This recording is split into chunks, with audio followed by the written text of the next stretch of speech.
The morning my son abandoned me on my first birthday after my wife died, he handed me a printed chore schedule and told me not to overexert myself. No cake, no card. No acknowledgement of the date Margaret and I had shared for 44 years. Just instructions, neatly organized in colored blocks: feed the dog at 6 to 30, pick up the twins at 3 to 10, check the gutters before Friday. He said the cruise had been booked months ago and that canceling now would be complicated. What he didn't know was that I had already read the emails about assisted living facilities and projected asset transitions. He believed grief had made me fragile. He believed I wouldn't notice the spreadsheet outlining my relocation within 6 to 9 months. While he was boarding a flight to Rome with his wife and children, I was reviewing the deed that still carried only my name. By the time he returned 12 days later, rested and sunburned, the front door didn't open into the inheritance he assumed. It opened into a notice. And nothing about our family would be structured the way he planned again. The silence after their car disappeared down the street wasn't empty. It was revealing. For 2 years, Caleb and his wife Tessa had lived in the main house to help after I retired and Margaret's illness accelerated. I had moved into the garage apartment attached to the property, 480 square feet, one window overlooking the driveway where Caleb's white Lexus now sat each evening in the space my truck once occupied. Margaret planted the maple tree beside that driveway 20 years ago. Every fall it turned the deep red she loved, and she used to say it reminded her that endings could still be beautiful. This was the first September without her. Pancreatic cancer reduced 44 years of marriage to hospital corridors and consent forms in under 6 months. Grief doesn't erase capability. It sharpens awareness. At 6:02 that morning, instead of a birthday message, my phone buzzed with a spreadsheet outlining my responsibilities for the next 12 days. Efficient, polite, clinical. And that was what unsettled me most. I wasn't being comforted. I was being structured. Structured people are easier to transition, easier to reposition, easier to manage. I read the schedule twice, not in anger, but in recognition. Something fundamental had shifted long before that morning, and I was no longer willing to pretend I didn't see it. I didn't have to look far for confirmation that the shift I felt wasn't imagined. It surfaced quietly, almost casually, as if it had been waiting for me to notice. Margaret's old desktop in the garage apartment was still synced to the shared family email account. I logged in that afternoon to retrieve a tax document and saw a subject line that didn't belong to me but was about me. Long-term care planning options for Dad. Not Thomas, not my full name, just Dad. As if I were already a category instead of a person. I opened it before hesitation could intervene. The exchange between Caleb and a financial advisor outlined assisted living facilities in 2 neighboring states, cost comparisons, and something labeled asset transition efficiency. There was a projected relocation window, 6 to 9 months, referenced twice. The phrase post-bereavement cognitive vulnerability appeared once. I read that line several times. Grief had been reframed as instability. Love had been translated into liability. Outside, I could hear the twins laughing while luggage wheels rolled across the driveway. Europe. 12 days. Carefully scheduled. I scrolled further and found an attached draft estate outline listing the house under projected inheritance distribution. Projected, as though my absence were an administrative inevitability. I closed the laptop slowly. This wasn't dramatic betrayal.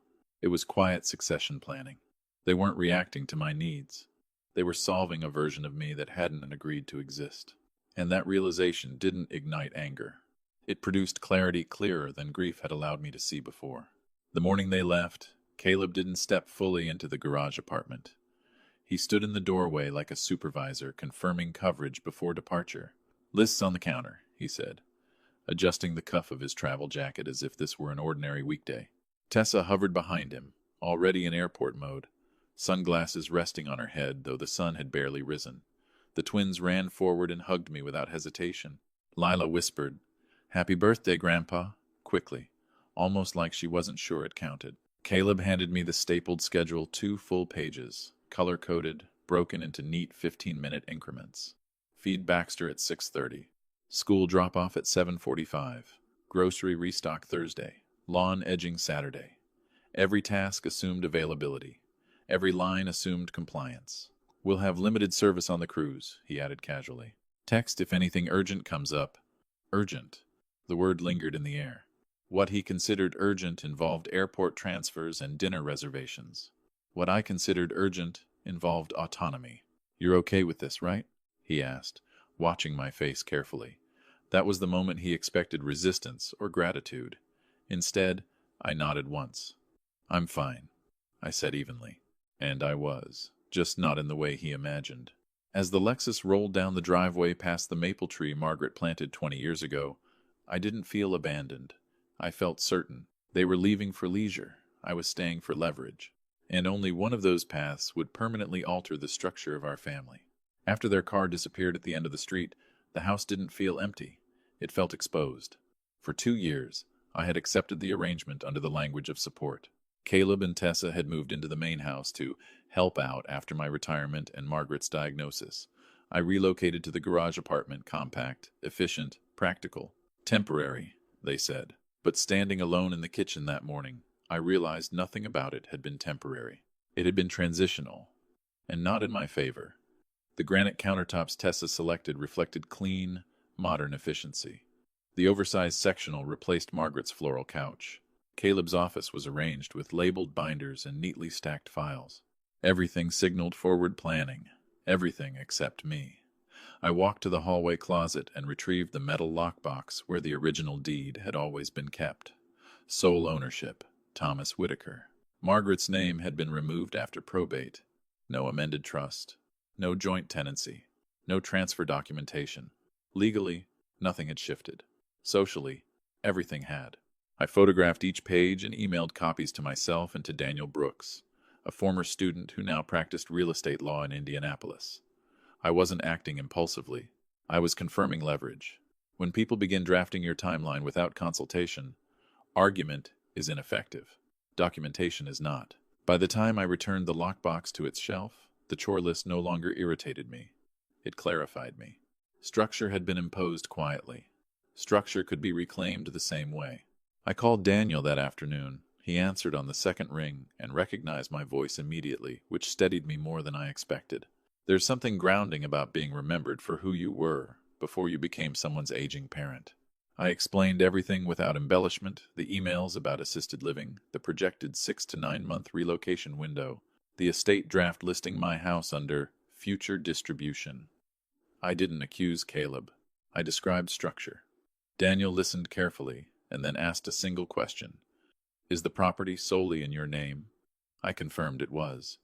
Margaret's name had been removed after probate. No joint tenancy. No trust amendment. No transfer clauses quietly inserted. "Then you have options," he said. "Not revenge. Not retaliation. Options." He explained that developers had been purchasing lots aggressively in our area. My property, nearly an acre and a half near downtown, would attract immediate interest. Cash buyer likely. Quiet transaction possible. Accelerated timeline realistic. I stood at the kitchen window while he spoke, looking at the maple tree Margaret planted 2 decades ago. Selling didn't feel emotional in that moment. It felt structural. They had drafted a timeline, assuming my compliance. I could draft one that asserted my authorship. "How quickly?" I asked. "If you're certain," Daniel replied. "We can move this week." I didn't hesitate. "I'm certain," I said. Because once you recognize your life being scheduled without consent, delay becomes participation. The offer came faster than I expected. Less than 48 hours after Daniel made the call, a developer submitted a formal cash proposal. They weren't interested in preserving the house. They wanted the land. Zoning allowed for multiple attached units, and demand in the area had been climbing steadily. To them, the property wasn't memory. It was frontage width, lot depth, redevelopment opportunity. I met their representative at a quiet office downtown. No dramatic negotiation, no sentimental language, cash, purchase. As is condition. Close within 5 business days. Confidential process. The number they presented wasn't emotional, but it was strong, especially for the speed they were offering. I reviewed every line of the contract slowly. Not because I was uncertain, but because I understood the weight of permanence. Then I signed the preliminary agreement without hesitation. Earnest money wired before sunset. Closing scheduled for the following week. While Caleb and Tessa were likely walking through museums and posting photos of coastal sunsets, the legal framework beneath their assumed inheritance was already dissolving. That evening, I packed deliberately. Not everything, only what carried meaning. Margaret's photo albums, her handwritten recipes, the twins' drawings from the refrigerator, my teaching awards, the original deed copies. I left the sectional, the remodeled fixtures, the curated decor untouched. I wasn't fighting over objects. I was reclaiming authorship. And authorship, once exercised, does not announce itself. It simply changes outcomes quietly and permanently. Closing day arrived without spectacle. The title office smelled faintly of toner and carpet cleaner, the kind of place where decisions that reshape lives are processed like utility bills. I signed each document steadily, initialed where required, and verified the wire instructions without ceremony. To the clerk, it was routine. To the developer, it was acquisition. To me, it was correction. By noon, the funds had cleared. The Whitaker property, the house my father built in 1968, and Margaret and I sustained for decades, no longer legally belonged to me. I expected a surge of grief when the final signature dried. Instead, I felt alignment.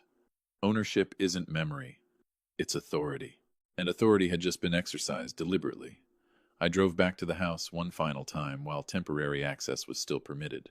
Afternoon light stretched across hardwood floors that had held birthday candles, arguments, hospital discharge instructions, and quiet Sunday mornings. I taped the formal 30-day notice inside the front door, positioned where it would be impossible to miss. No accusations, no emotional language, just fact. Then I locked the door and slipped the key through the mail slot. Caleb was likely finishing dinner somewhere along the Mediterranean coast, unaware that the structure he believed permanent had already shifted beneath him. And shifts like that do not reverse themselves out of discomfort. They landed on a Thursday evening. I knew because the neighborhood security alert, still temporarily linked to my phone until possession officially transferred, sent a notification at 6:18 p.m. Motion detected at the front door. I didn't open the live feed immediately. There's strength in restraint. 4 minutes later, my phone rang. Caleb. I let it ring twice before answering. His voice wasn't angry yet, just destabilized. Dad, there's a notice taped inside the door. What is this? Paper rustled on his end. I could hear Tessa asking sharp questions in the background. It says the house was sold, he continued, disbelief tightening each word. That's correct, I replied calmly. Silence stretched long enough for the twins' confused voices to drift faintly through the phone. That part pressed against me, but I didn't retreat. You can't just do that, Caleb said, frustration rising. We live here. I corrected him gently. You reside there. Ownership is different. His breathing shifted confusion, turning into calculation. You should have talked to us, he insisted. I looked around my townhouse kitchen, where nothing felt provisional anymore. You drafted 6 to 9 months for me, I answered evenly. I drafted 5 days for myself. The line went very still. In that silence, he understood something fundamental. This wasn't retaliation. It was structural correction. And structural correction doesn't request permission from those who built the imbalance. Caleb didn't hang up. That surprised me. Most people retreat when leverage disappears. Instead, his voice lowered, shifting from accusation to exposure. You went through my office, he said, not asking, confirming. Yes, I replied calmly. I needed clarity. I could hear Tessa speaking sharply in the background, her words tight and defensive. But Caleb stepped away from the noise. Gravel shifted beneath his shoes as he paced the driveway that no longer legally belonged to him. Those were private planning documents, he insisted, trying to reclaim footing. I let the sentence settle before responding. Planning documents that included my relocation timeline, I said evenly. Silence followed, not angry this time, but unsettled. We were trying to be proactive, he added. After Mom, you weren't yourself. There it was again, grief reframed as deterioration. I was grieving, I said steadily, not declining. The distinction lingered between us. If you're listening, understand this. Vulnerability is not incompetence. And when people confuse the two, they begin constructing exits that were never requested. Where are we supposed to go? Caleb asked finally. The question wasn't hostile. It was destabilized. You have 30 days, I answered. That's more notice than I was given. The air on his end grew quiet. For the first time, he wasn't defending logistics. He was confronting assumption. And assumption, once met with consequence, rarely survives unchanged. The next morning, Caleb came to my townhouse alone. No polished Lexus positioned with quiet authority in the driveway. No sunglasses. No controlled posture. Just my son standing on a smaller porch than the one he grew up on. I opened the door, but didn't immediately step aside. Boundaries don't require hostility. They require position. He glanced past me into the living room where Margaret's photograph rested on the mantel, framed between two drawings the twins had made last spring. "You really moved," he said quietly, as if the evidence needed confirmation. "Yes," I answered. He rubbed the back of his neck, a gesture I hadn't seen since he was 17 and had misjudged something important. "This isn't about money," he began. "No," I agreed. "It's about authorship." The word seemed to settle in the space between us. "We thought you were struggling," he said carefully. "After Mom." I held his gaze. "I was grieving," I replied evenly. "That's not the same as dissolving." He didn't argue that point. "If you're listening, understand how easily vulnerability is mistaken for incapacity. You could have told us you didn't want help," he added. "You never asked," I said. That stopped him completely. For the first time, he wasn't defending logistics. He was confronting assumption. And assumption, once exposed to consequence, begins to fracture under its own weight. That evening, demolition began. Caleb didn't warn me beforehand. He sent a photo. A yellow excavator pressed against the front porch. Margaret and I rebuilt ourselves in 1983. No caption, no commentary. Just steel, positioned against memory. I studied the image longer than I expected to, not because regret surfaced, but because finality has a soundless gravity to it. An hour later, he called. The background noise told me he was standing across the street. Wood splintered, metal scraped. The rhythm of something permanent being reduced to debris. "They're tearing it down," he said. And for the first time since this began, there was no accusation in his voice. Only disorientation. "Yes," I replied calmly. "I didn't think you'd actually let it go," he admitted. That sentence revealed more than anger ever could. He had assumed my attachment would override action. "I didn't let it go," I corrected gently. "I released it." The distinction lingered. Holding on out of fear isn't loyalty. It's paralysis. The crack of collapsing beams echoed faintly through the line. "That was supposed to be the kid's inheritance," he added quietly. I paused before answering. "Inheritance isn't square footage," I said. "It's example." Silence followed, not hostile, but altered. "If you're listening, understand this. Preservation and possession are not the same thing." The house had sheltered decades of life, but what it represented had shifted long before the walls came down. And sometimes the only way to correct a structure is to allow it to fall. Later that night, Caleb texted instead of calling. "I found Mom's letter. I hadn't known he had discovered it." Margaret wrote several during her final months, carefully sealed envelopes labeled in her steady handwriting. Some were for me. Some were for the twins. Apparently one had been tucked inside the study desk drawer. I called him back. His voice sounded different, quieter, less certain of itself. "She wrote that character matters more than comfort," he said slowly. "That how we treat people when they're grieving defines who we are." I closed my eyes for a moment. That sounded exactly like her direct, calm, impossible to misinterpret. "She said not to rush decisions just because we're afraid of uncertainty," he added. There it was again, uncertainty. The thing he had tried to eliminate by reorganizing my life into a timeline. "I thought I was protecting you," he admitted. I let the wind through my townhouse window fill the silence before answering. "Protection without permission becomes control," I said evenly. He didn't argue. I could hear the empty lot behind him, open air where walls once stood. "I didn't mean to sideline you," he said. "Intent explains behavior," I replied. "It doesn't erase it." That settled differently this time, not defensive. Reflective. For the first time since my birthday, he wasn't defending structure. He was examining his posture inside it. And posture, once questioned, can change. 3 weeks after demolition, the lot was nothing but flattened soil and bright orange survey stakes marking future foundations. 5 townhomes would rise where one house had stood for more than 4 decades. I drove past once but didn't stop. Closure doesn't require witnessing construction. It requires internal alignment. Caleb called that afternoon, his tone steadier than it had been since this began. "We signed a lease," he said. "Smaller place, different neighborhood. I nodded even though he couldn't see me. Smaller isn't worse, I replied. It's clearer. He was quiet for a moment before continuing. I keep thinking about what Mom wrote, about dignity. The word carried weight now. I made you feel replaceable, he said carefully, as if testing the precision of it. That mattered, not because it erased anything, but because it named the fracture accurately. If you're listening, understand how rare it is for someone to identify harm without softening it. You tried to reorganize me, I said evenly. That's different than replacing me. But it still crossed a line. He didn't defend himself this time. I don't want to plan around you anymore, he admitted. Then plan with me, I replied. Silence followed. Not heavy, not fragile, just constructive. The land would soon hold new walls. But between us, something slower and more deliberate was forming. Not comfort, not convenience. Respect. And respect, once restored, changes the way people stand in the same room.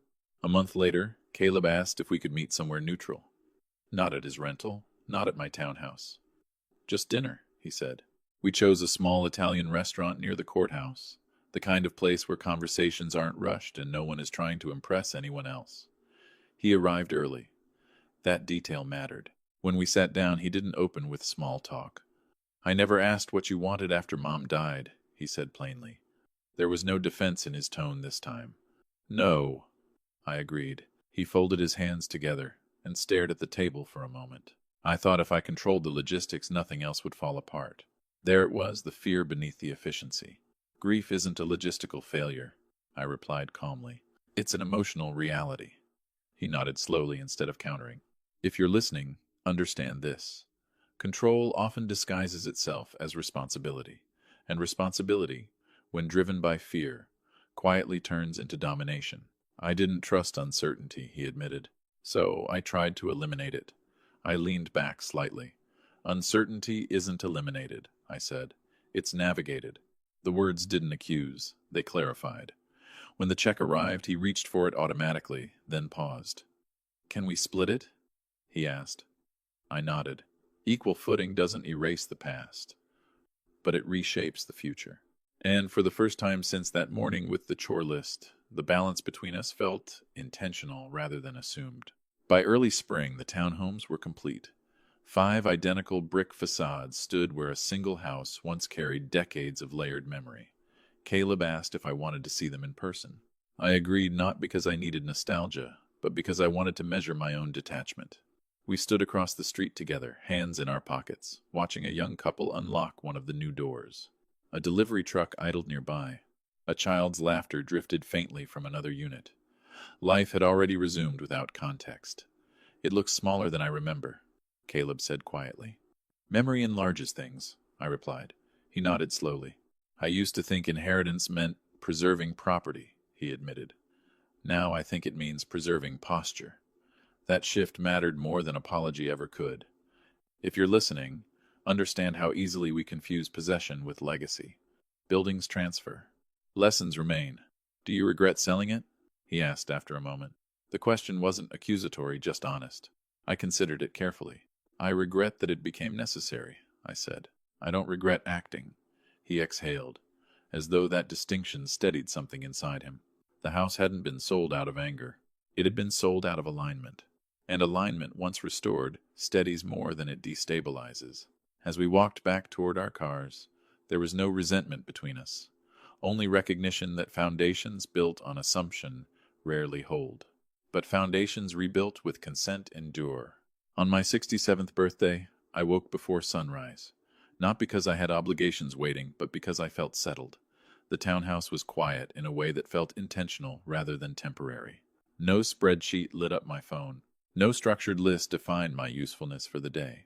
Just early light stretching slowly across the kitchen floor and the steady hum of the refrigerator. Around noon, the twins arrived carrying a slightly uneven cake they insisted on baking themselves. Frosting leaned to one side. The candles weren't centered. It was imperfect, in the best way. Caleb followed them in without directing where to place it or how to cut it. That absence of management spoke louder than any apology he could have offered. We sat at my small table, 4 chairs, equal spacing, no architecture reinforcing hierarchy. Make a wish, Lila said. A year ago, I had wished not to be erased. This year, I didn't need one. I blew out the candles, knowing nothing in my life was being drafted without my consent. After the twins ran outside to chase each other across the small patch of grass behind the townhouse, Caleb lingered. I confused movement with care, he said quietly. I thought if I kept adjusting things, nothing would fall apart. I looked at him steadily. Care begins with listening, I replied. He nodded instead of defending himself. If you're listening, understand this. Fear often disguises itself as responsibility. And responsibility, when unchecked, rearranges people instead of respecting them. That afternoon wasn't about cake. It was about posture. And for the first time in a long time, we were standing on level ground. A few weeks after my birthday, Caleb asked if I would review something with him, not because he needed approval, he said, because he needed perspective. That distinction mattered. We sat at my kitchen table with coffee instead of contracts spread across a polished office desk. He laid out retirement projections, college savings accounts for the twins, emergency reserves, and long-term contingency planning. This time, nothing was hidden in attachments. No quiet timelines drafted around someone else's decline. I don't want fear making decisions for me again, he said plainly. I read through the pages slowly, not as a man reclaiming authority, but as someone being invited into a conversation. Plans are useful, I told him, but they're frameworks, not forecasts. He nodded. I thought if I eliminated uncertainty, everything would stabilize, he admitted. I looked at him carefully. Uncertainty isn't eliminated, I replied. It's navigated. If you're listening, understand how often we try to remove vulnerability instead of respecting it. Control promises safety. Respect builds resilience. Caleb folded the papers without rushing the moment. We talked afterward about ordinary things, school schedules, summer programs, work travel without urgency, shaping the tone. Nothing felt managed. Nothing felt provisional. The townhouse had become more than a smaller address. It had become a boundary that clarified roles. I wasn't being positioned anymore. I was participating. And participation feels entirely different than compliance. By late summer, the shift between us was no longer fragile. It was consistent. Caleb no longer called only when something needed fixing or solving. He called to share updates, to ask opinions, to include rather than instruct. One evening, he stopped by after work without an agenda, and we sat in the small backyard behind my townhouse, watching the sky dim from gold to blue. The space was modest, no expansive lawn, no maple tree towering overhead, but it felt steady. I've been thinking about inheritance, he said quietly. It's not property, it's posture. I let the sentence settle before responding. Posture determines how you stand when things shift, I replied. He nodded. I stood like everything was fragile, he admitted, so I tried to control it. If you're listening, understand this. Fear often disguises itself as responsibility, and responsibility, when driven by fear, quietly becomes domination. I didn't trust uncertainty, he continued. I trusted planning. I leaned back in my chair. Planning is wise, I said calmly. Replacing people with plans isn't. He didn't argue. That was the difference now. He wasn't defending structure. He was examining himself inside it.